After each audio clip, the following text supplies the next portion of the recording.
خوش اومدین به قسمت 15 ولاگمس. من امروز با اینکه آف بودم دیر اومدم، ساعت 3:30 و به خاطر اینه که ما امروز داریم میریم مسافرت و من داشتم خونه رو جمع و جور میکردم و الان وقت کردم که بیام این ادونت کلندر رو با هم دیگه باز کنیم و اگر که روز 15 که امروزه رو ما باز کنیم و اون دارک چاکلت باشه، یعنی اینکه روی یه الگوریتمی داره میره جلو و هیجانش رو از دست میده و من دیگه مثل روزای اول براش هیجان نخواهم داشت. بله، مشکی که نه، قهوه‌ای. میخوای؟ این برای منه. تو اون سفیده رو میتونی بخوری اون دیشب.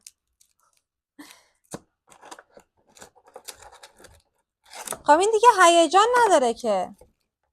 من الان میدونم فردا قراره اون فرورشه عادی در بیاد.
ما بالاخره بعد از 2 ساعت که آماده بودیم، هی من میگفتم بریم، هی رامتی میگفت بریم، هی من میگفتم بریم، هی رامتی میگفت بریم.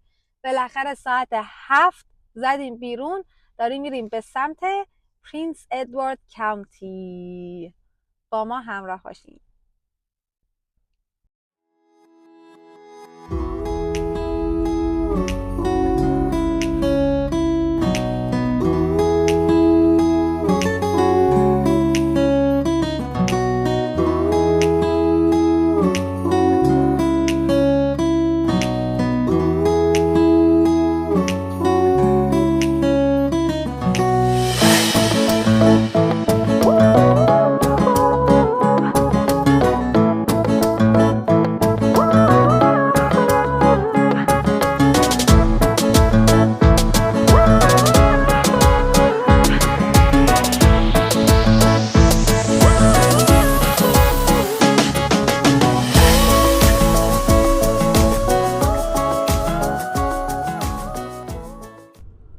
من تصمیم گرفتم که این ویدیو رو همینجا تمومش کنم، به خاطر اینکه زده که ما 1 ساعت دیگه یعنی ساعت 9:30 تازه میرسیم و یک کوچولو دیر داریم میرسیم.